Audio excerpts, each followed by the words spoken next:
Call the regular meeting to order. Public comment, non-agenda items, questions, comments, concerns. We have Jake. Going to introduce. Right. Yeah, so we have a new water operator, Todd Zimmerman. He just started Thursday. He's going around on the roads and yeah, so you're to the team. All right. Well, great. Thanks. All right. Any other public comment? Vince, do we have everyone online identified? We have Marianne Comstock, Peter Manka, and Dave Fast. And then a reminder to everybody out here in the audience, if you haven't signed up on the sign up sheet, please do that. That's mandatory. Thank you. Okay. Let's go through conflict of interest declarations. Start with Al, please. Okay. Jerry, first meeting. Welcome. Do you have any conflict of interest to start? You should sign in. Okay, I got that. Morning, Mike. Okay. Victor Canoyes. Nope. In the cheap seats. Thank you, Peter. Then we'll go to election of officers. All right. What do you do? Do my last election of officers. Congratulations for winning in May. We're losing Mike D, which I wanted to thank Mike for his years on the board. I just printed off our his history. Mike first came on in November of 2015. I don't even remember that at all. So I want to thank him for his service. Want to thank Mike publicly for his service to the board. He's been a great asset for me personally, and I think the rest of the board members. So we are on board number 16. We started in '93. Our first board was seated after creating the district. So every 2 years we have a new board. We're on board 16. So when we have an election, we give you the opportunity to elect new officers for the new board that's seated following an election. The appointments are going to go away. We've talked about that. So for the audience, years we've run with 7 members on our board, 5 elected, 2 appointed. The 2 appointments, one from Gallatin County, one from Madison County. Currently, Brian is our Madison County appointment, and Bill Shropshire has been our Gallatin appointment for decades. Current slate of officers, Brian's chair, vice, I think, is Peter Manka, secretary treasurer, Dick Fast, and Dick has served in that role for years as well. So with that, you can keep the same slate, and now Al's actually treasurer. So we split that up. Dick was doing both for years. So you have an opportunity to reorganize, keep the same slate, elect new anybody into any of those positions as you see fit. And I'll turn it over to the board to discuss. Do we open nominations or what's? It's happened so infrequently. It usually goes pretty quickly on somebody that just nominates a slate, and then you talk about the slate that's nominated. And I can't ever remember the time where the nominated slate didn't get voted in, but it doesn't have to go that way. Why don't we open up to nominations or motions? One of the two. And the guys that Brian, this is Dick. I'm hello. sorry. Can you hear me? Yeah. I'll nominate the same slate of candidates as we have current chairs. Okay, that's a motion. Can I get a second? I'll second. Okay. How about discussion? Everybody that's, I'll just have one note. I think we've had a successful run of subcommittees over the last couple of years. Everybody okay with maintaining those subcommittees? Other than Mike will miss you on that couple of subcommittees. We loaded you pretty good, especially during the interlocal agreement, and that did a great job with that. So other than that, we'll just have to maybe fill a slot, but just just a thought. Any other discussion? All in favor? Aye. Aye. Do we have a drop on? Want to make sure we, No. okay. Okay. Motion carries unanimously. All right. You get the same pay and benefits you have. Coming to the man's retiring. All right, so we've covered that. Thank you, Ron, for that guest appearance.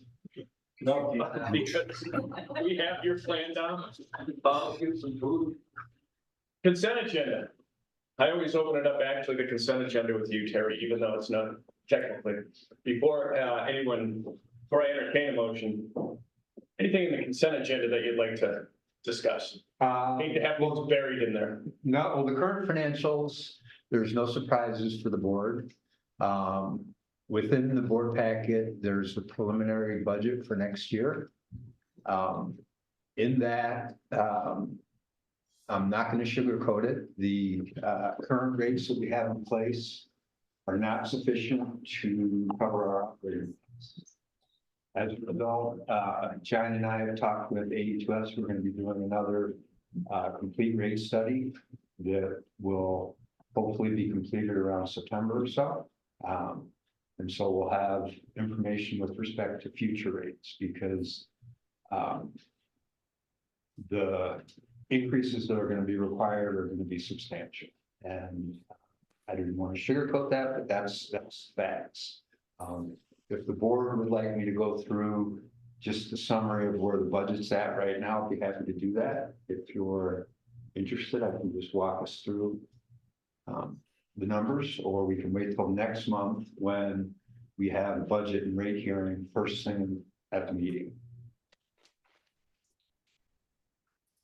Anyone have any? Yes, Mike. I still think it's important that the board gets out in front of the amount of impact that mitigation has caused its district as it relates to those operational charges.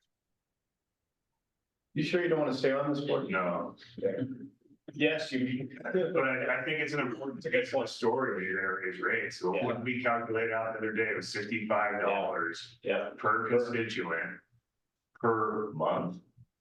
No. No. It was 400 per Constituent here. constituent for the entire period of These this. period. Okay. So we're at 3 or 4 Better- It's better to truncate the denominator down. Yeah. Lines, Yeah. optically, but anyways, yeah. Good point. That's a big piece of what you're gonna be asking for. Or no, you took it out of reserves. Yeah, no, the legal fees are high and they are a component of it. But they're not the major components of the rate increases.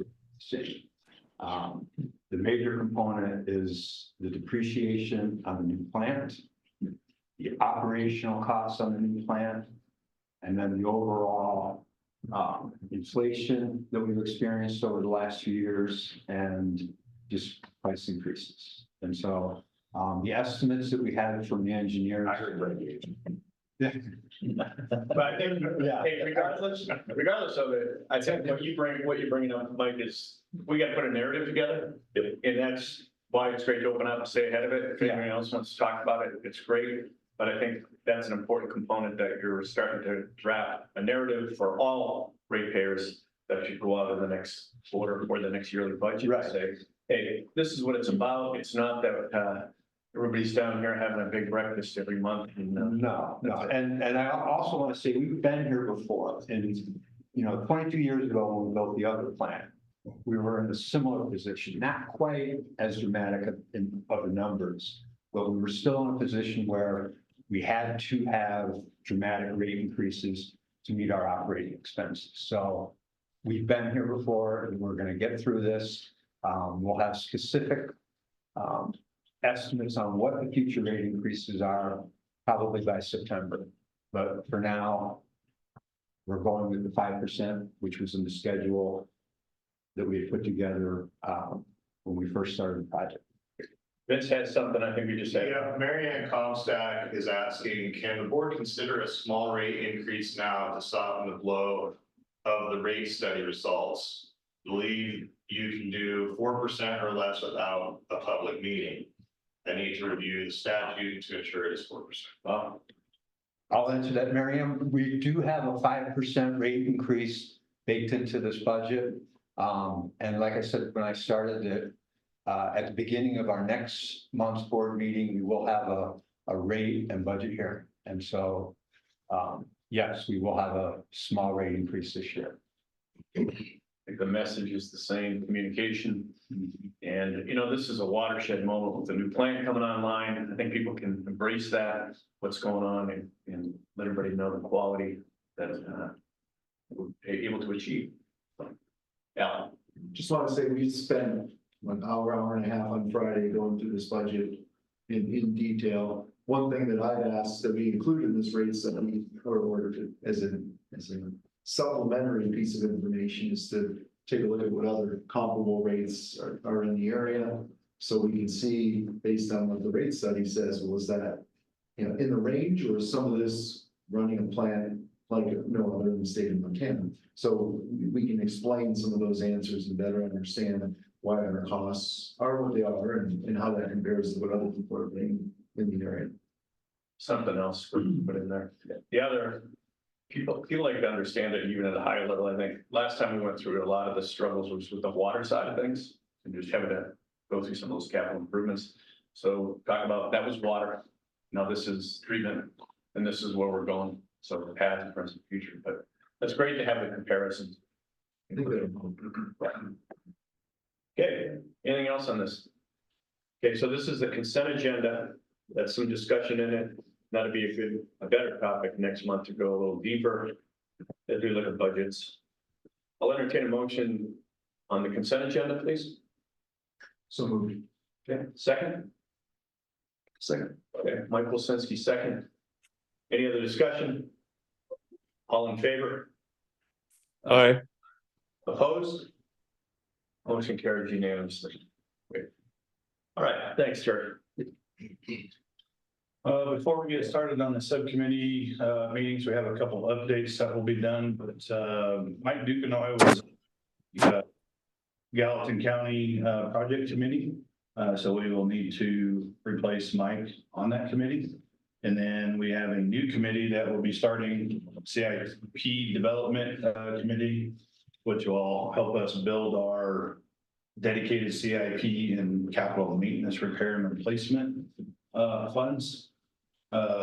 So EF and G are more of our permanent subcommittees that will meet on a regular basis to keep business moving. And then we have budget committee that Brian and Al are on that currently just meets. So I'd like to get the replacement on the Gallatin County Project Committee, and then also get 2 team members on the CIP development. Great.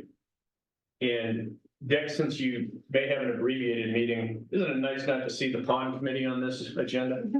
It's gone, it's over, and I gotta give him credit. Kristen, maybe you can tell me, is it as good as it looks? It's pretty amazing to watch that. That's really good. That is a, Yeah. talk about a win-win. Know the details. Yeah. It'll look better in a month when stuff starts. Oh, look who's here just in time. Yeah, I have to give him a shout out how nice that looks over there. So, and that segues into the new and improved Northwest Energy Land Agreement. And Al has been the leader on that, and he's on that today. So, Al. Well, we, at the last meeting, I believe we had the agreement in hand, but we had not had an opportunity to have Susan vet it yet. Since then, she has gone through, and really there were no requested changes. The only item that she wanted me to remind the board and as well as anyone in the community, we're trading 2 acres for 1/4 acre. And all acres are not created equal. There are probably, I would make an argument that both of these parcels to the entities that are receiving them, they're probably more valuable to them than most people that would be looking at the parcels. For us specifically, the 1/4 acre parcel in its location enables us to accomplish something that we know long-term needs to happen for this community, which is a larger water tank to serve the Meadow Village. So being so close to so much of our infrastructure is critical up there. Vice versa, 2 acres of very difficult to use land adjacent to the Northwest Energy Substation is also likely valuable to them because it's adjacent and will have substantial costs to make it usable, which is why you can then get your head around why a 1/4 acre to a 2 acre trade would make sense. So I wanted to remind, we've been having those discussions before, but just wanted to remind the board and anyone in the community that was wondering why we see that as an equal trade. And we are in a position today to authorize Brian as our board chair to excuse me, exercise the agreement or sign the agreement on behalf of the board. And now that's great because now with a new board member and reshaping these subcommittees, it's good to recap so you don't walk out of here and say, still don't get the 2 acre to 1/4 acre. Al covered it really well, but there's 2 key points that I just add to that. Number one is you can't replace topography on that tank site. Topography wise, it's just such an ideal site and the infrastructure that's in place adjacent to it for the other tank. So that's key. So we're uniquely qualified in the benefit for that site. The number 2 on the Northwest Energy site down below, that's adjacent to the substation. And so you don't have to go through subdivision. You can realign the boundaries to maximize the efficiency for 3 or 4 entities. Number 1, of course, Northwest Energy. Number 2, the Water and Sewer District. Number 3, the BSCO, and just the community overall, how that networks. So these really have an exponential benefit on the properties that are being traded. Yeah, you bring up a point on BSCO, I didn't bring that, but what we've also swapped in the process, that BSCO trail currently goes from our property to Northwest Energy property back to our property. And we're adjusting that boundary line so the entire trail goes back to Water and Sewer District property, which makes it much easier if something has to change down the line for BSCO to work directly with this organization rather than multiple entities. So that was not the determining factor in making the deal, but it was an opportunity to kind of clean up a potential problem. And while Vic's on, the final chapter is it does close out the BSOA. 2 year, I don't know, was it 2 years? We're getting close to 2. It feels like 5 years. But we got it done and this is a win-win-win for us 4 entities in the community. So it's a good update. And any questions or comments on it? We'll move on. Well, I'll make this is an action. Yep, that's an action item. Yeah, so I'll make a motion to authorize our chair, Brown Wheeler, to execute the agreement with Northwestern Energy. Okay, good. Oh, a second? Second. This is Dick, second. Okay. Any other discussions? All in favor? Aye. Motion carries unanimously again. Great. Thanks. That's a good one, Al. Gonna take the good ones when you get them. On the heels of a rate hike, it's good to have positive news. All right, next subcommittee, I think is, Al, is that you again with Peter? No. Gallatin County. Yeah, okay. That's Al and whoever's gonna replace Mr. Duke. Yeah.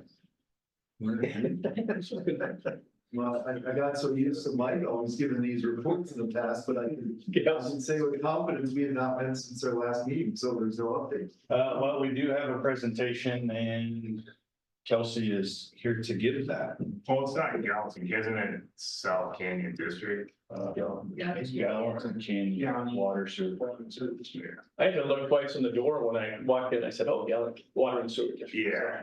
So we can maybe save that presentation then if you haven't had a meeting, and we'll just go through the presentation. Right, the presentation now? Yeah, do it during subcommittees? Yeah. Okay, Yeah. great. Just knock it out real quick. Kelsey. So this is Ryan Thompson with ATOS. He's also been doing quite a bit of work on this project. As we evaluate the feasibility for the options for sharing Gallatin Canyon along 191. And we just wanted to provide, what, the conceptual, updates are for the lift stations. In order to pump, wastewater generated in the canyon area up to Big Sky Water Resource Recovery Facility, and some reuse, disposal back in Gallatin Canyon. BSRAD, Big Sky Area Resort District recently purchased a parcel that this primary lift station can be located at. So that's a big step forward in the project. And we're trying to locate the primary lift station out of the way of the parking lot so that they can potentially use some of those commercial spaces. And Mace, feel free to chime in at all times. But the other benefit of having the lift station westward on this lot is we will have to cross 64 a couple of times with gravity and force main pipelines. And having those out of these right-of-ways is advantageous for constructability. So the last time you saw this, it was in front of the Conoco. Right. And would have been in the, at least in the right way of the new roundabout. So it's been moved. And feel like that's the most reasonable location to satisfy BSRAD and not have it sticking out there too much, not too visible. There is still an opportunity to put it on the Conoco or Chapel property line, but with BSRAD having this property as essentially a guaranteed opportunity and coordinating with Adrian and BSRAD all along, that this would create some certainty for this lift station. But I do want to caveat that we have met with Calstead and Renee at the Conoco that I wouldn't say that's a closed door. It's as we kind of see the cost benefit on this side of the road, when they coordinate with MDT, we might still find a scenario where there's a win-win on, we'll say the Conoco or the Chapel or Soldier Chapel parcel. But I think this is probably the cleanest one to move forward to eliminate that noise with the preferred alternative.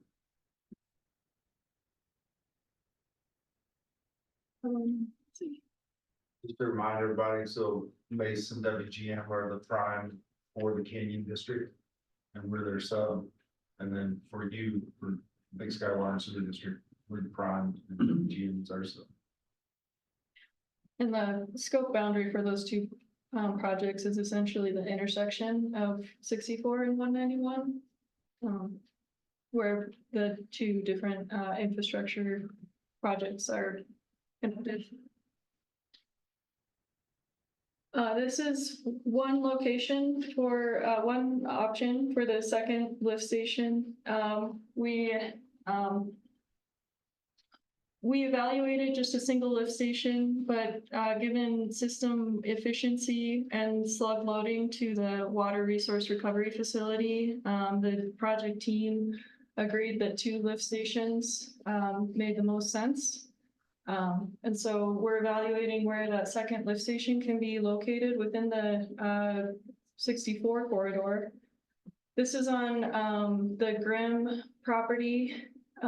We will have to cross 64 one more time, and dealing with Montana Department of Transportation is certainly a challenge, but and there might be some additional costs with the level of engineering necessary for their plan approval. And then also just their timeframe on response time and reviewing plans and specs is certainly going to be a challenge for this project schedule. But at any rate, we will have an additional crossing, and this location on the Green property has been identified. We've been trying to make contact. I don't know if we've, all right, WGM has been able to reach anybody. With the Irwins immediately to the west, the Grims letters and knocking on door, but yet the verbal correspondence of the appetite there. I think the next alternative you'll show is probably on Forest Service. Correct. And we have an active back and forth still with the Forest Service. And yeah, I think the Forest Service communication will be key because that's really our key for alignment between the two lift stations. So the other advantage of the Forest Service property is just being out of MDT right away. Well, with either location, trying to be out of MDT right away, there'd be some modifications to the walking path. And this access would actually probably be extended, or there'd have to be some negotiations with a private landowner because it's a private driveway. Work through those logistics.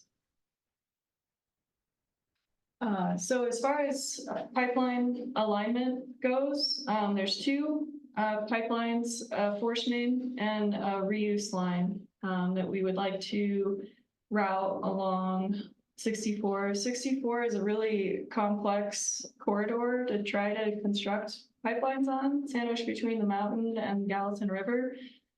And then dealing with MDT goals of extending the width of 64 eventually, and then access for maintenance for operators are all going to be challenges of construction along 64. But these are a couple of potential routing options.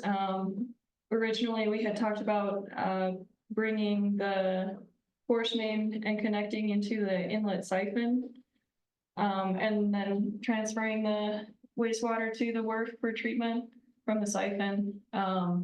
Keith Waring identified an alternative route for that force main, potentially, especially if that second lift station is already on the Grimm property, or even if it's on the Forest Service, would be routing the pipeline up and through their property.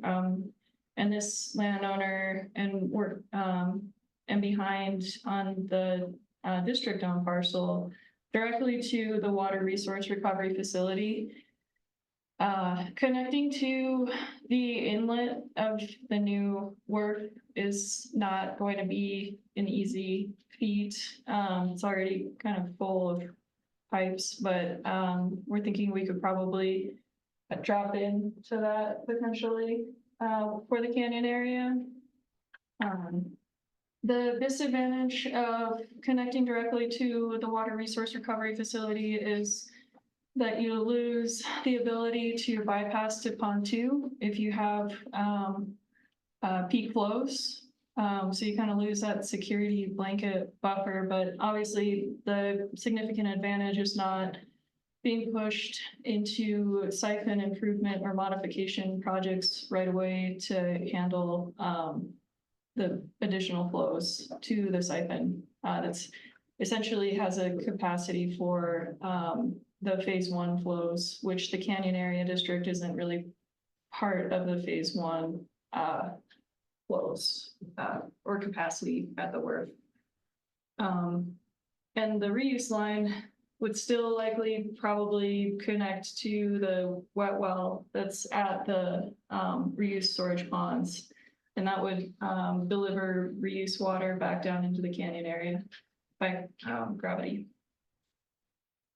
Although there's so much elevation change, it would essentially be a pressurized line.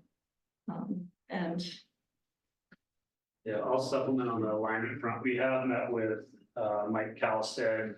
So he's on the chapel board, and then he also owns the 200+ acres between essentially the chapel to the next private property to the west, where that lift station was shown.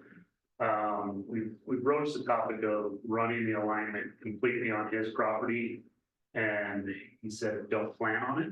I wouldn't rule that out completely, but that was more of a only as a last resort type of answer from him, where we were talking lift station between the Conoco and Soldier Chapel. It was more of a, yeah, we could talk more of what would that easily be. But I do see that if if we run into a fatal flaw in that corridor, if it's multiple millions of dollars to go down the corridor versus on that open space, he had no, my interpretation is no objective or no plans to develop that 300 acres. He wants it in as natural estate as possible, and thus don't plan on putting anything on his property to connect those dots. So the preferred route that 82 has presented is stay within that corridor. Forest Service is where the bulk of that alignment runs, and the Forest Service discussion has been positive, so.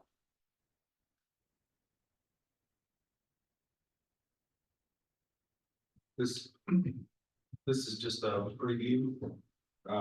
Base originally had set it, but had you had it for June votes on basically whether or not you want to develop this and operate this. You won't be paying for the project, but you'll accept it and operate it for perpetuity. Now it sounds like that doesn't have to be done necessarily in June, right, Mace? Could slip potentially a month, but this is just to tee you up to understand what you're signing on to.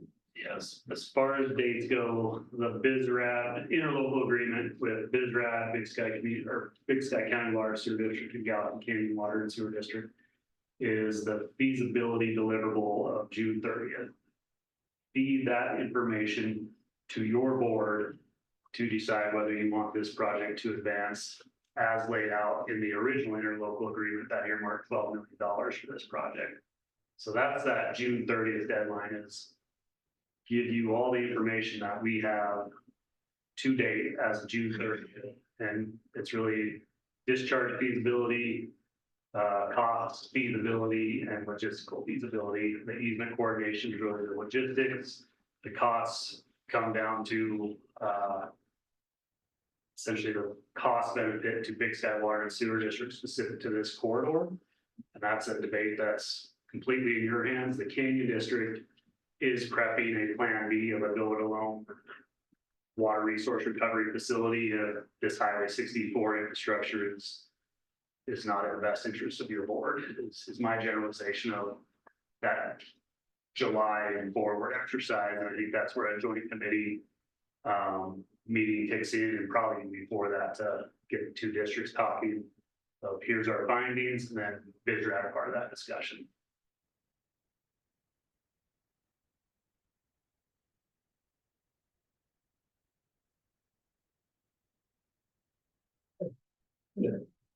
Any questions? Main Thank you. safe to say that, I know you're not prepared to give us the cost, but that cost is more than the 12 million that was initially. Yeah, I think it's continued climb. Like I think our feasibility study in 2020, the cost was around that 14 million.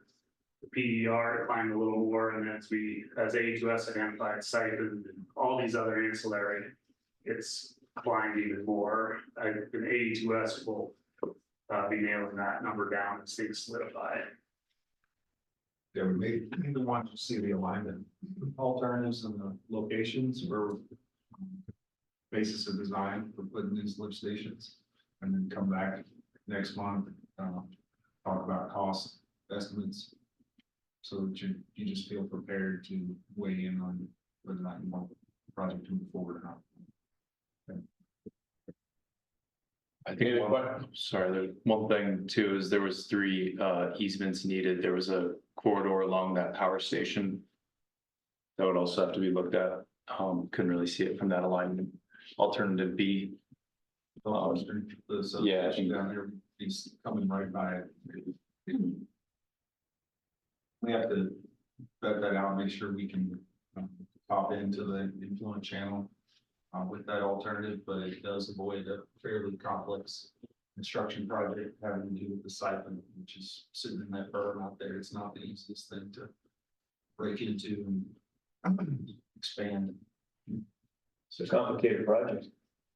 Looking up, they're trying to track it. I think, as we go through this periodically, getting the updates in this type of detail, it'd be good to have checkpoints to say, from a feasibility standpoint, is this becoming more attainable or less attainable? As we review this, just for an understanding, not just from a budget perspective, but from easements and landowners and everything else going with it. Is the feasibility improving at this point? I think the feasibility of working with NDT through that 64 corridor in 2 years' time is very, very challenging, probably the biggest challenge. As far as building the pipeline, it's just, it's not the easiest pipeline to build, but it's doable. It's all doable, it's just gonna be tough to get it done with NDT this fast. That reminds me of the tunnel. The SCO and the tunnel, I think, was a 6-year project. So it just takes time sometimes with it. All right. Any other questions or comments? Brian, this is Dick. Yeah. How does the roundabout impact the feasibility? This may be tied in with what you were asking, but does it make it more difficult or less difficult to pursue the pipeline up and down? If they do put in a roundabout? It's not a deal breaker, Dick, it's just rerouting pipes around the roundabout. It would be much nicer, shorter pipe, it could stay at a 90-degree angle down there, but it's, again, it's all doable. It's, Geotech has found, desk size rocks down there, it's tough, but it's build pipelines in difficult terrain all the time across the country, it's just money, honestly. I'll add that I do think the roundabout momentum is gonna grow, which might speed up MDT's timeline for understanding that whole corridor. So that may play in favor of the project. But it was also the cause of us hitting the pause button 3 months ago to figure out where to put the lift station. So it's kind of this catch-22, whether it's a help or a hurt, but to Scott's point, it's all feasible. It's just at what cost and what timeline. Thank you. Great presentation. You kind of connected the dots, I think, for a lot of people in this room, starting with me. I mean, that was great to see. So, thank you. Any volunteers to take Mr. Duke Dunk's spot on that? Well, just something and all that. There's a business decision to be made there as well. Like the feasibility for the pipeline was one thing, and that's that presentation right there. But I'm not convinced the South Canyon District has willing customers to put water in that pipeline. So there's a whole other equation for that district and how they're going to charge and bill and put rate structure in front of their clients. It's going to offset the backbone infrastructure that's put in the canyon. So there's, even if the board decided that the $12 million plus was a worthwhile exercise, there's still some political moves that district has to make in that canyon to understand if water is going to be available in that pipe, even if the district bought off on treating it. So I think they can't be in the vacuum. And then resort tax, the 1% committed to the $12 million. Danny has articulated that they haven't collected that 12 million yet, so that's a good thing, I think, especially if this project goes dark at some point in time. They haven't collected the money, 100% of the money for the plan. So they haven't dovetailed into this project as far as collections. That would be the scary part, getting ahead of the 1%, collecting into the $12 million, not doing the project that was voted on, and then doing what, rebating all the consumers that came into Big Sky over the course of 2 years, which would never happen, right? So Danny's working on the legal side of things to see if that does get collected, can you redirect it on another boat? Can you park it for a while and redirect it or whatever? So I think he's got the answers to that. And he may have told me, but I don't really remember. But anyways, I think Mace can articulate. I think just sitting on a subcommittee, there's a rate structure down there for that infrastructure or a bond coming or something to put in 25-30 million with the pipeline down there and stuff, and collections and hooking people up and trying to offset those costs, which could be a resort tax combination, but it's still maybe a scary situation for rates down there. Yeah, to Mike's point, it's not, we got everybody on board and they're all willing to pay whatever we throw at them. Like they still need to see the end in dollars and cents of whether we're connecting. On the positive side, the Canyon District, I think it's grown to 25 parcels. The bulk of the interest is in service area 4, we call it, between the highway and the river, about 20 to 30 commercial parcels right there. And then you have the quarry, Lazy J, and Bucks T4 on the other side that are all in the district, I guess, supportive of this project. Whether the economics make sense to them, we're putting that in front of them. And as soon as we get all these numbers to your board, also going to all these landowners, here's how all this pencils, and can you afford the project? So the answer may be no for those entities, but what I'm sensing is there's a lot of motivation on that side to be able to afford it. The caveat would be creating your own wastewater treatment plant at some huge number, which would further increase rates. Correct. Without the $12 million that's currently allocated to the project, the project becomes more expensive. If that $12 million were reallocated from Highway 64 infrastructure to a Kennedy work, the economics are back in play of decent to good. That's a whole new vote. If your board chooses not to advance this project, that 1% commitment of $12 million is null and void. That goes back to BizRad. I suspect that the Canyon board would be going to BizRad of, can we go back out to the community and vote to reallocate that for a Canyon go it alone? So you're working 2 plans concurrently right now. It's what you're talking about as well, Mike. You know, it's got to be a plan A, plan B. One question that came out of that though, Mike, was that is this a chain? Is this daisy chain where if you don't have 2 links of it, that it doesn't have the connectivity? Is there any one obstacle or one property or number of properties that tip this going in the other direction? I would say Highway 64 is kind of that daisy chain. Got it. Yeah. For disposal, yeah. Okay. The disposal options, so we went into this thing at a potentially 2-to-1. Super treated disposal, benefit the canyon drain fields, all that. And I'm not sure if Mason's at a 2-to-1 ratio with your analysis from kind of what you presented before. Up until about halfway through the project, we can maintain 2-to-1. Then about halfway through it starts to get challenged. I'm not sure that disposal benefits as valuable as it was when we started this conversation 3 years ago or 2 years ago, so. The script is flipped a little bit. 2-to-1 has always been that given that we just talked about so much, and that's what I was getting at as well. If you lose a specific property, so we get that ratio out of balance moving forward. So again, great, connect the dots. This is one I think we want to have with. It's a real easy subcommittee. Just sign up for it. It's not confusing at all. As long as you show up at the meetings, just like you did today, we're good. Yeah. So, all right. Great. I see people just raising their hand. It sounds so straightforward and, and quick, yeah.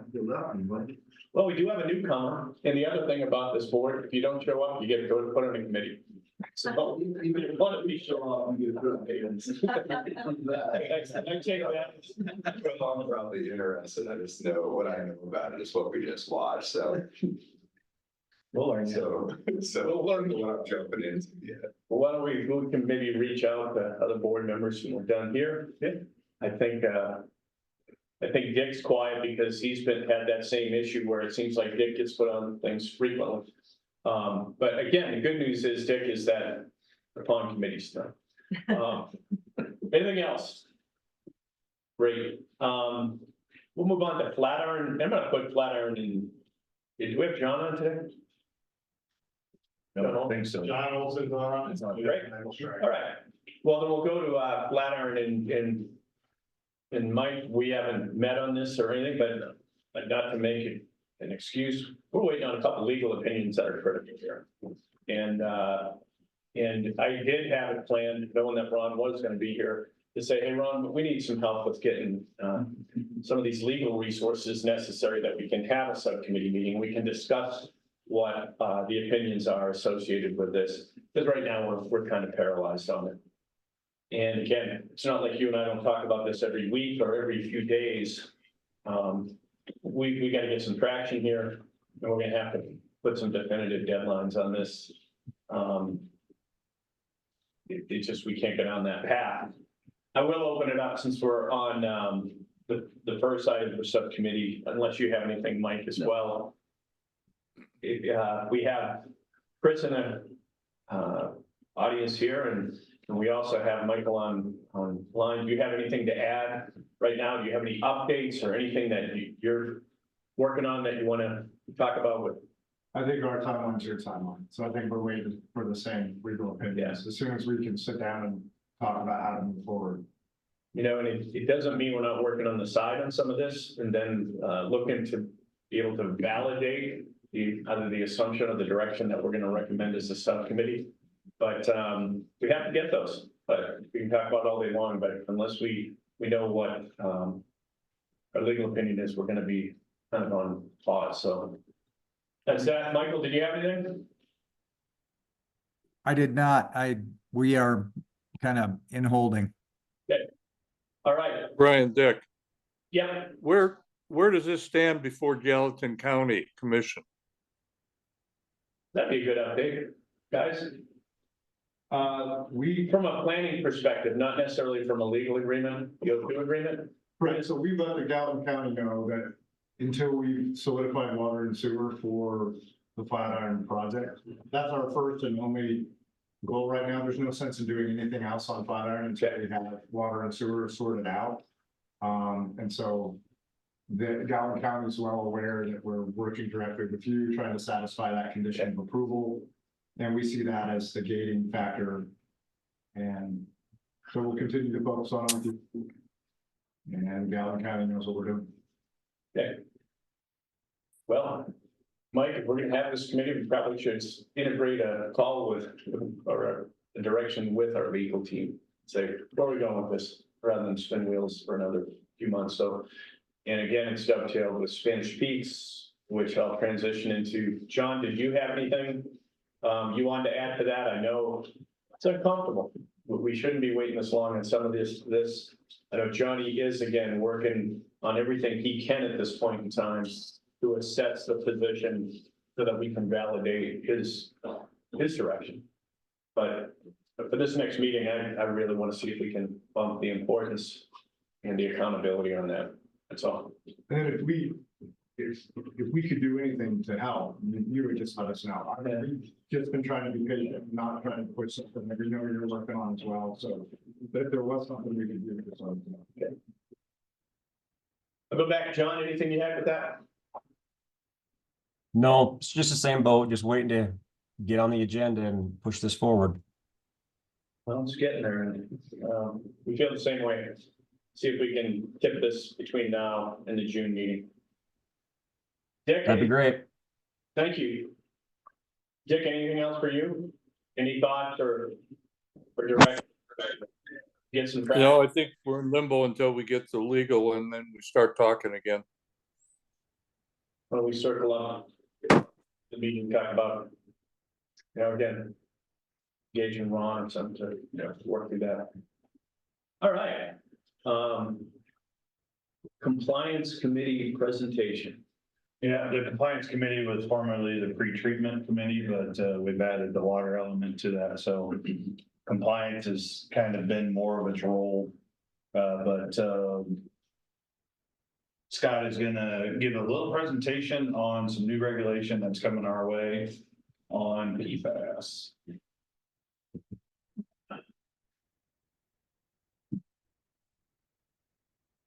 Thanks. In April, EPA announced, after several years, a new regulation for PFAS, which is, some people call them forever chemicals. With a testing plan for utilities, and coincidentally, you all had already received basically an order from the EPA this winter to start testing for PFAS. Next spring, so May of 2025. You may or may not wish to do your own sampling ahead of time. You'll have to report that, but basically today is just meant to be an overview of what PFAS compounds are, where they come from. It's a PDF, so doesn't quite have the functionality of the PowerPoint, but that's all right. So PFAS, when you hear that four-letter acronym, which you will a lot over the next 5 years if you haven't already, represents, some people say 12,000 chemicals that are out there right now. And there's still more studies on how many are actually out there and where and how they got there. But in essence, these are long chain fluorine, or excuse me, carbon fluorine compounds that are engineered to last forever, not stick to anything, withstand heat and time and energy, and it's hard to break them down. And so they end up throughout the environment. They end up in our bodies, animal bodies, plants, and they're carcinogenic. They cause other disease as well. So EPA's been studying this for 10 years or so with epidemiology studies to try to figure out at what levels we should be regulating them. The regulations, I'm going to skip through a lot of this just based on time.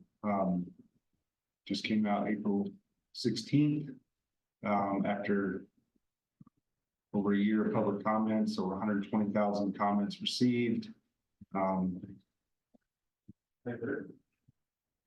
These are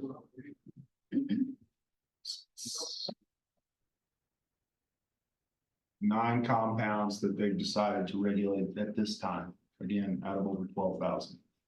There's only about 30 compounds that we have testing methodologies approved for, just to give you an idea of how early we are in this process.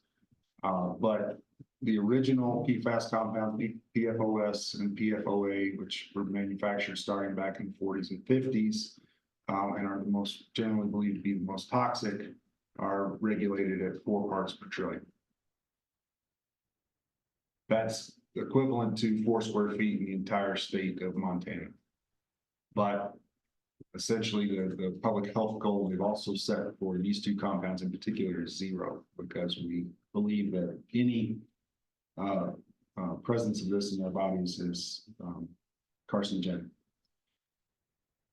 These other PFAS compounds that you're going to have to test for are came along a little later. There were some of them are replacements for the original known to be highly toxic long chain carbon fluorine compounds, but have turned out to be, if not quite as toxic, very close. So you get 10 parts per trillion for these. And then the EPA, to account for the fact that maybe you have 5 or 6 of these PFAS compounds, but they're all below their individual limits, but cumulatively there's an effect, has come up with this hazard index ranking, where you can also be in exceedance, even if you're not, you're in exceedance for the composite of all the PFAS that you find in your water. But not necessarily over on a certain one. So it's kind of it's the first time EPA's ever done that. We've got a TR in the participants that you have not identified yourself. I'll give you an option here. Please identify yourself locally here, or I'm going to send you back to the waiting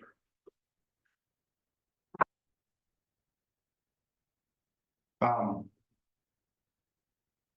So everybody's going to have to start testing for this. For 10 utilities less than 10,000, serving less than 10,000 people.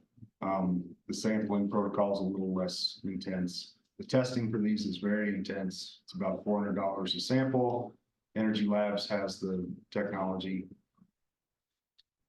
And you all have never tested, correct? Should they? No, I have not. And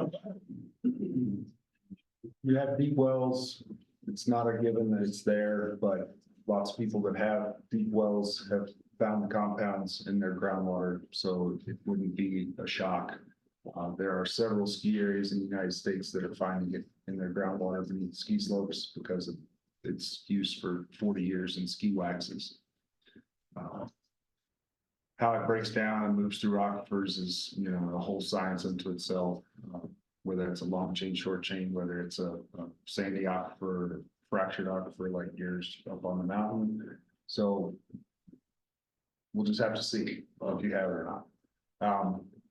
then you may want to start thinking about, public outreach and education, which Johnny's, that's why I'm here today. We've given, Johnny a presentation from our water folks on this and where, we think it's likely headed. We have a webinar next week for a deeper dive. If you want to spend an hour getting educated on PFAS, I can send you that link. I sent Johnny a link last night from Park City, who's found it underneath their ski slopes and in their water supply. There are treatment processes we can use to remove it, but they're generally pretty expensive and fairly technical. Granular activated carbon absorption probably would be the most practical for you. Other than that, it's reverse osmosis or ion exchange, which creates a side stream brine that's tough to deal with in this remote location. So if nothing else, you'll start testing in May of 2025. If you feel like you'd like to know sooner what's out there, you can bump that up. It's up to you. We're here to help, especially with public outreach and whether or not those levels that, if you do find it in your wells, are above, below MCLs. But it's a new reg, and we thought Johnny's put it under the compliance committee, changed that pretreatment committee to compliance and included this PFAS in. Okay. Questions? Okay.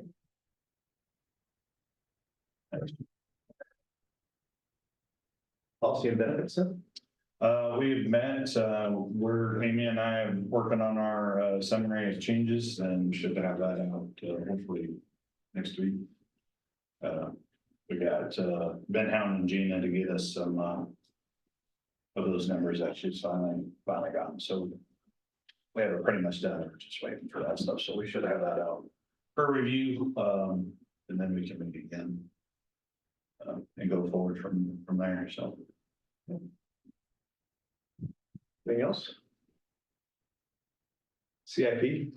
CIP is a new committee, looking for a couple board members to help with that.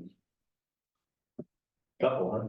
Couple, yeah. Actually, it's gonna be quite a big team. So me and Jake and Vince and Adam, Scott, Ryan, all to help us define and get a better program put together for our CIP as we're going through the budget. It's been there, but getting that put together, and then also help us formulate plans for, additional funding, or if we're gonna put in applications for Measure we'll know well in advance before they open anything up, if we're gonna move anything forward with that. Okay. Brian, what does CIP stand for? Capital Improvement Program. Okay. So everybody think about your availability on these things, but it doesn't have to be today. No. All right, anything else on committee reports? Includes all the committees. Now, did we cover the action item then? Yes, sir. Okay. Commingling the committees with presentations is throwing me off. That's right.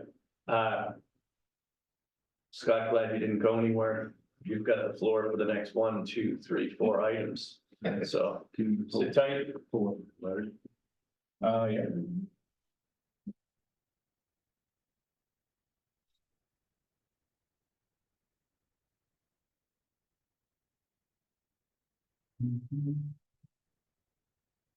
The board update letter is out of date at this point. It's good. Johnny has it coming to you 10, 12 days ahead of time, but especially on the treatment plant, this is rather old news at this point. We did get through the performance testing successfully with MEMCOR, so the membrane bioreactor is operational. We're still growing biomass, but we're out of the early stage woods that we were in with the bacteria. It's doing really well. The effluents, I would say, better than the SBRs at this time of the year after only Significant. 3 or 4 weeks in operation. Adam, you want to chime in here? Yeah, we're just grateful to be running the plant and have it handed over to us in the last couple of weeks. Just collecting data, figuring out process and getting that thing operating as good as we can. It's been a fun process. Glad to be there. Yeah, it was a very challenging process and 3 or 4 pretty significant hiccups that Adam and his staff helped a lot with and bent over backwards, cleaning out basins and helping RSCI jump into the tear down of the old sequencing batch reactors, which is happening right now, converting those into EQ tank and 2 more aerobic digesters, which will be the remainder, essentially the remainder of the project. They did lose about a month in liquid startup.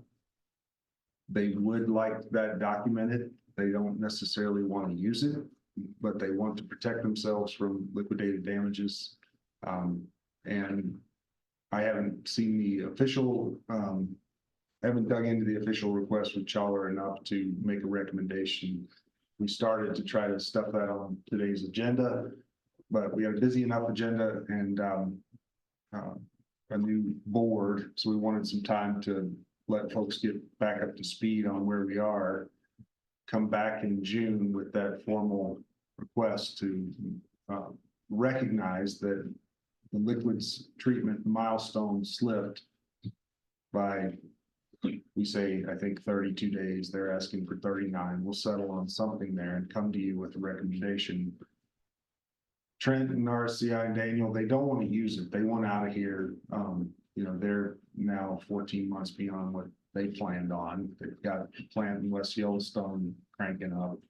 So they don't want to use it, but they just want it recognized that they lost that time and you not come after them for liquidated damages this fall. What were the timelines? Was it a March to April? Something in that range that we're talking about? Correct. Okay. Maybe good just to talk about that impact at the next meeting, then what exactly the delay was, any impact it would have on completion. You know, we've all been talking about October 15th, November 1st. Does it impact that? And anything else that the impact it had on the staff? Okay. Just having a nice tight little package just to document it. Sure. That's fair. A lot of the delay was due to MEMCOR, the MBR suppliers equipment, some bugs and some code troubleshooting and programming. RAS pump that had the incorrect motor shipped with it. You could dig into that, push on MEMCOR to say, hey, if we have any liquidated damages, they're actually, you know, on MEMCOR, RCI could do the same thing. Whether or not we want to get into that, I think is worth a discussion. And I think we should probably tee it up for June. The only reason I bring it up, maybe others think about it differently. I don't know, do we have Jack on today? Jack from Explore Big Sky. No. He's done a great job covering the district. And Johnny, especially recently, has embraced these benchmarks and hitting the benchmarks, talking about the timeline. And I think the community, you know, reads that now. And so when we talk about something like a delay, if we had a meeting where he said, yeah, we're on a schedule for March 15th and it goes to April 15th, then that would be a great big narrative on it. It's just something that we didn't hit it. We're here, we're tracking, all is good. And I mean, it's a monumental benchmark that we're talking about that we said we would be with, you know, up and going with liquids. Just to make sure that he doesn't put something out there as well that's incorrect. Yeah, he's been very He's engaging with us as well. He's been great. So we just want to give him accurate information and impact in the future. So. And it's not going to stop you from any connections at this point. Liquids is ready to go. Solids, we had extra capacity, so there's no impacts on connections in the meantime. That was my next item, given that we have some time sensitivity and other projects to this. And it's going to be what you're going to need from a legal opinion to be able to document. This is the timeline. This is when you can. And capacity, and we're still looking at that quote excess capacity with annexation. So, great. Other liquidated damages would be for paying us to have to stick around and do the construction observation and administration that much longer. I think it's time that we sat and looked at what's remaining in that budget, which I believe is about 450,000, 482 when I wrote the letter. Obviously, we still have a lot of work to do with starting up new aerobic digesters and programming and having Chawler down there to watch the concrete quality. But we can try to do the best with that budget so that the schedule delay is not impacting the project substantially on our end. We are going to squeeze in another clean out of pond 2 under the project. We did that once with Synagro 2 years ago, if you remember. We've used that pond for its emergency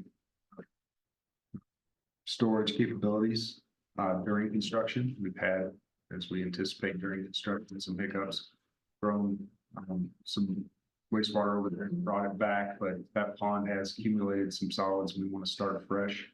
So we're talking to Synagro about timing of that.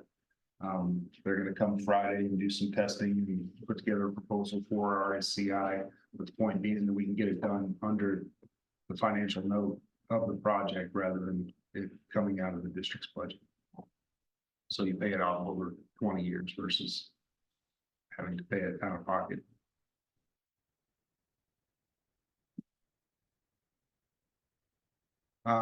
We're going to talk this afternoon in depth about the reuse management plan, different projects that are out there, including the canyon that we discussed earlier in terms of their reuse and disposal capacity for the district. Johnny has had us helping with the whole SFE restructuring, basically on how we treat those. To your point earlier, the phase 1 treatment plant on paper, you've basically promised about the amount of connections that phase 1 is structured for. It's only at half capacity right now in terms of real wastewater, but it's almost at capacity in terms of all your paper commitments, including the flow-based commitments you've made. On the reuse side, we're at about 80 to 85% capacity of your total reuse ability right now. We have a few projects that you're going to need to do to expand your reuse capacity, including the Mid-Mountain Booster Station, which would enable you to send the full 160 million gallons per year up there that you have the agreement with Low Mountain Land to do. You can't do that right now. You're limited by essentially by the pumps. So we want to maximize that, get that to 160, and probably pick off another reuse project in here in the next 5 years, just to give you some breathing room on that. Whether that's the canyon or not, we'll see. But we have other possibilities, other things in the works, including potable reuse, more snowmaking, groundwater disposal. But we're going to have to pick one of those pretty soon to pop out the reuse capacity so it lines up more closely with the treatment capacity. Another item on there, just we're bundling that, I won't jump around, but with the Firelight District passing by, I think 1 vote. No, I got word yesterday that they are asking for a recount or 1 vote short. They had one that was unmarked. Wow. Hanging chads. Hanging chads. So, okay. I guess we won't talk about that. And I was about to say, since that passed, would factor in some of these other areas that we're going to want an update or like an update on. So, Yeah, we keep Firelight on the shelf as a possibility, but there's a lot of things that would have to happen. Like, never mind. Back just real quickly on that Mid-Mountain Booster Station, you all were given basically a $750,000 grant from Montana to do that project. And they said, hey, if you're not going to do that, because that's about 2 years old, we want to put that money back into SRF. They would like you all to be breaking ground on that next year. There's a little bit of leeway there. I think if we're showing good progress, they'll keep that money your dedicated bucket. But the first thing that's gonna have to happen is working through with John Olson and Spanish Peaks as to where the location of that booster station is gonna be, and that's gonna have to happen pretty quick here, so you're gonna see us working on that in the next month or two. Great. Reuse is pretty well couched at this point. There's a lot of other lower hanging fruit on the reuse side that could happen that could negate the need for that for reuse disposal.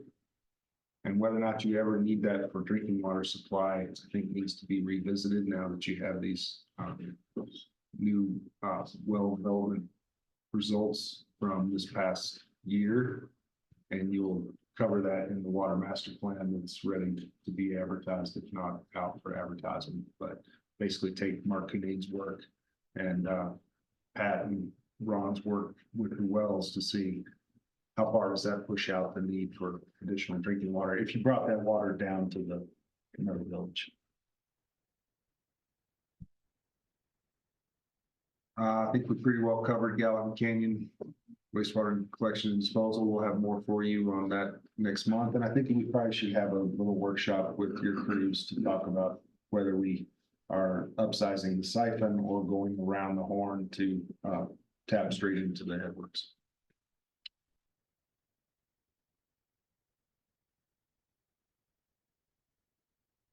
We've right now, this red plans are to fund maybe half of the water master plan. Is that you understand, John? Yes, sir. Okay. Aiden and I continue to help with the SFEs. Ron's helping us understand some of the capacity letters, but we have a really good handle right now on real wastewater connections, live connections to the plant, and what that means in terms of gallons per day per SFE. So we know what's out there right now that's already running. And then we also know what you've committed to in terms of SFE's promise to say Big Sky Resort versus flow-based commitments to Town Center and Spanish Peaks, Lone Moose, and tally all that up. And that's the paper capacity I'm saying it's pretty well allotted to phase one. Just so you understand where you are, and we can put real numbers to that in June. We just needed a little more time to work through what capacity letters were out there that tell us kind of where you are between those two goalposts, what's already connected and live versus what you've promised. And then we're in here, we have some that have been permitted but are not live yet. June would be a good deadline or timeline for seeing if we can get things solidified on that. Hey, Brian, Scott, do we have a firm handle on how many hookups we're committed to for single family based on I guess subdivision platted lots that have been sitting empty for years? Yeah, That's yeah, those are what I think with Johnny's approach now is to not get really into the weeds on when those might or might not get built and become live, but more to say, look, that's capacity. Let's call it paper capacity that we have to have a plan for. Call it, let's call it promised. Obligation. But then let's watch the load on your infrastructure, not march out and do projects just based on paper lots, but go do projects when you kind of hit that 80% sort of capacity, so that by the time you get to 90, you've got the infrastructure almost ready to go, if not ready to go. By the time you hit 100, you're already out in front of it and boosted your capacity. And that's the way most states tend to operate, most cities tend to operate. That's the shift that you'll be seeing. I think Dick was looking at, and correct me if I'm wrong, Dick, you were looking at, are you tracking, let's just say, quote, the obligation, undeveloped properties? And my answer was, yes, you are. Yes. And the second part of it was, you're also collecting data so that we can get a gallon-based assumption on that to start working from. Yes. So that we have historical data. Does that answer your question, Dick? Yes, exactly. Yeah, yes. right? Which, jumping ahead in your agenda, is substantially lower than the 107. It's, don't quote me on this, but it's about 86, I believe, based on the last 3 years of data, based on all your live connections that, you know, Terry has billing for right now. So it's definitely worth going back through that deviation process with DEQ and getting that in writing. Will that request reflect the same period that the last standard deviation, which was a 2018, I believe, March, April, May, which was a crazy time, you know, to take it in that, but I guess it's peak of peak. What will this period be for the standard deviation submittal? This is the average annual associated with the max month condition. And we've rated that plant on a max month basis. So What was the time frame? Last 3 years? oh, what drove that, the 86? I couldn't tell you off the top of my head. I can tell you next month, but I believe it's an I&I month. It might have been last year's May, for example. I think it's either gonna be May or an early a March spring break, big visitation with significant melting. It's no longer gonna be the 3 months. January 1st. It used to be that drove your peaks, but now it's shifted. You become more like a town. It's more I&I driven.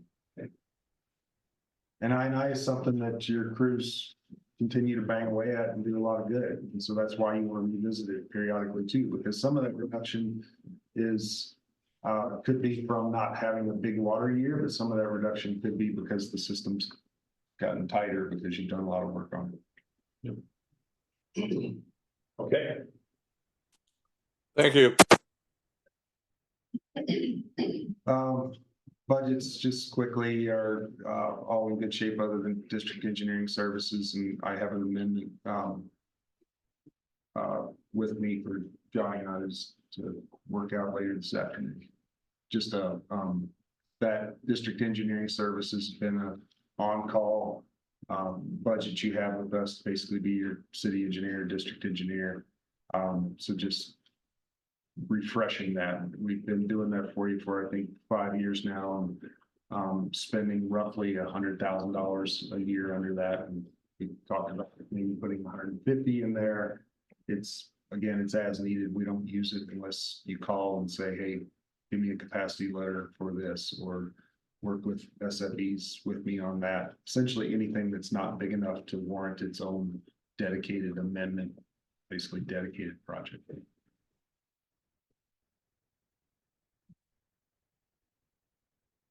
Good. Okay. Any questions? Timeline for submitting a flow deviation update? I think we could have it in DEQ's hands in 6 weeks. Okay. Present it to you next month, and then, you know, it'll be a letter. The letter's pretty short, and Turnaround time for them to review, and they always give themselves up to 60 days to respond. Okay. We can. I don't think we have to. I mean, it's not urgent, right? You have capacity in the short term, but we get to sort that one out. Yep. If we're at 107 and it's 86, I think it helps this team make more accurate decisions. So that'd be a good one to keep at the top of the list, given all the, you hear these subcommittees going around. It just helps us make decisions. Okay. End of July then, or August would be the timeline? We can present it to you next month, present the data, go ahead and draft the letter. And once you all give us the go ahead, send it to DEQ and offer a presentation on it, which seems to help. I think it's 60 days is what you They mentioned. give themselves 60 days. They'll sometimes turn around faster, and G40's leaning on them awful hard to be quicker with these sorts of things than they used to be. They have had some. It's great to have all these things on parallel paths right now. You know, that'll be a key component as we talk about this, and then disposal. You have enough on your plate right now for our decisions. That disposal side would be great. Just the passive updates like fire, like we're sitting there talking about. A lot going. Any other questions for Scott today? No. Okay. Development subdivision, none for this meeting. Okay. Nothing to review. Legal, unfortunately, nothing to review. New business, development subdivisions, nothing. It's a new. How about permits? How are they trending? There's been a little uptick in permits, brand new here, just getting started, but, like Johnny's been saying, I think you guys saw in the packet. It's mostly been remodels and, Wow. a lot of those, when we reviewed the SFEs, they were even or even negative, so. They're trending up. I mean, we're getting a little busier, which is good for me. I think that's time of year, number one, but number two, we've been on it down, historic downslide on applications, so. I think we're up to 4 remodels and 2 new permits. Yeah. Finally. Like I said, those are all-time lows going into the month of May or June now. Okay, thank you. General correspondence, had a couple things, but go ahead. What do you have for? We just got a notice from BSOA for the parks project. They already met with Jeff, and it was just kind of funny when I got the notification. I'm like, what neighbor are we talking about? And then I actually looked at it. It's what the park's doing over here. So I actually sent out a notification on their project over there. So pretty fun. When they sent that, it was the first one I've seen from them. This was our affected area as a neighbor. Got it. So other than that, yeah, we don't, it's pretty light. Okay. A couple things I know there, since we're in general correspondence. Mountain tank, update on mountain tank. What direction you're taking with that right now? I know Vince, you had some thoughts last time. Yeah, we got some suggestions. We were waiting on BizRad. That was one of the projects that did not get funded, so we haven't got back together to discuss that project. You guys are just kind of communicating back and forth about some ideas and options. Yeah, Brian, we've kind of looked at a couple of options. Chad and Jeremy have both submitted a recent idea. Definitely have a few concerns. It's a good plan on paper. It doesn't quite align with what our goals are for splitting the systems. So we just need to meet and keep moving forward. So no, nothing major. You know, we're still kind of in limbo at this point. Assume that we probably will be over the next few months as we hash through a number of ideas and what's going to work for us and slash them out and go forward. Great. Nothing urgent. I think it's just a question of not getting too far down the line on any one idea or not realizing that there are other options out there that we could dovetail. I think it's going to slide over into our CIP development. I agree. Okay, great, thanks. Cover the firelight. Wow, it's a strange one. Disposal, how's everything looking for the summer? Usually we just start talking about what disposal is going to be this year. You want to get Bond levels. Yeah, we're doing good. We're sitting good historically for this time of year. Talking to our end users and formulating the plan for moving into irrigation season. We're gonna fire up our irrigation pumps for the Meadow Village Golf Course this afternoon, and we're going through, make sure everything's ready to go once we need to start flowing some water. Maybe the first year you don't use the pastures, I think that I can remember. Do you think you'll end up not using the pastures? Are they gonna be your spare tire in October? They're a good tool we have in our toolbox, so it has to be determined how much we'll load. Yeah, those ponds are great level. Nice job managing. Mike, since you happen to be here, give us some insight. Snowmaking, everything go really well this year up at the club. Boy, you got a lot of great press. Yeah. Well, Able to, was it 25 million gallons? oh, yeah, we made all 25. Of course, Spanish Peaks has their permit in right now, and that's under review, so that I think they're hoping to blow snow this upcoming winter if permit gets approved. So yeah, it all went well. I think there's a lot of downstream monitoring and spring monitoring going on season. We kind of solidify that permit, so we'll see what those numbers come back at, but it should really come back as nothing. based on our modeling, so it's good. Great. And Mike, this It's- is Dick. I couldn't quite hear you. Did you say Spanish Peaks is moving ahead next year? They hope to have the permit, or is that still further down the line? Yeah, they are hoping to have a permit. But that's subject to the DEQ review and everything else, potential litigation, everything that deals comes up for them through, so. But their permit is in and it's under review and it's out for public comment right now. Encourage anybody to send a public comment. Thank you. Something that Johnny do along the way, it sure is a great tool for the water and sewer district. I think it's already done. Is that? Oh, look at us. They put that in general. Is it a 20 million gallon permit? We actually had our irrigators meeting the other day and we're trying to balance the use of the water now. So I think with the new treatment plant, golf course irrigation, snow making, maybe the 2-to-1 scenario in the South Canyon takes a different tune, but we're trying to allocate water accordingly. We don't know what the summer's gonna be like. We're dry and everything else. The pendulum. Yeah, exactly. What, did you guys say what the permit volume is? For Spanish Peaks, I think it's 20, some 22, maybe. 23, I think. Oh, let's keep it going up. You said 22. I said 20. 23, somewhere on there. Give or take a billion. It's all, just to remind people, it's just reallocating how they spend their 160 million gallons, though, right? Yes, yeah. And timing. The timing is the timing is the bit. 160 million gallon commitment from the developers on the agreement to obviously a huge benchmark and community asset, but not building more ponds, using it in January, February, December, in a beneficial use way, helping the watershed, all that stuff is the win there. Mike, how soon they forget when you and I both started on the board together, when we were dying for disposal, we were freeboarding and doing this and that. So all of a sudden we're into this other area. Regardless, it'd be a great tool. Regardless, I mean, of the agreement, have to have as many tools. Yeah, it's such a blessing to all our work. Honestly, it was 4 or 5 years ago.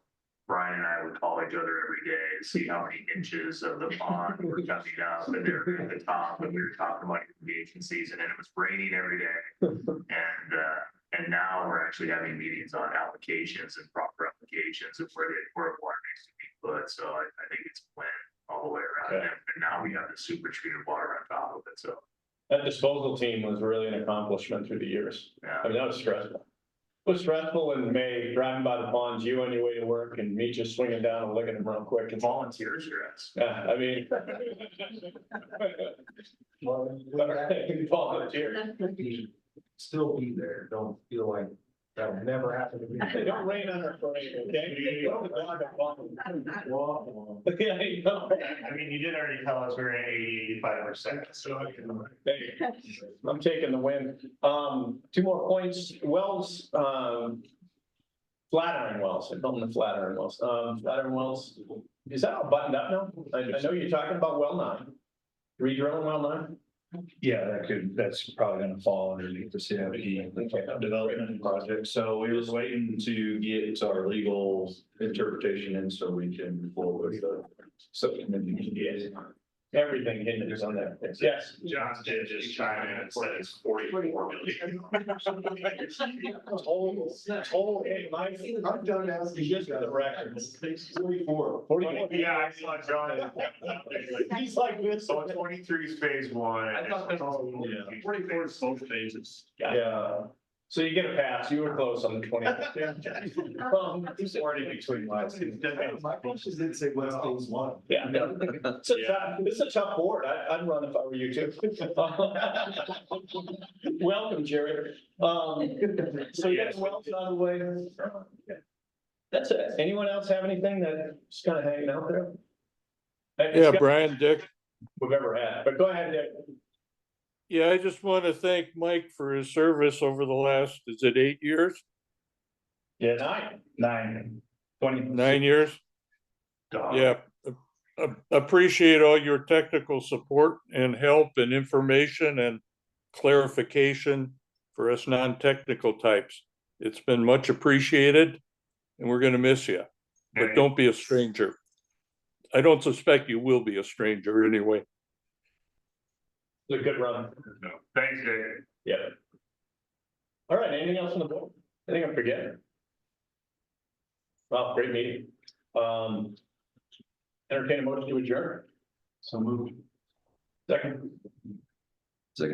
Mike Lisinski. I don't have to say W now, it'll just be Mike. Yeah.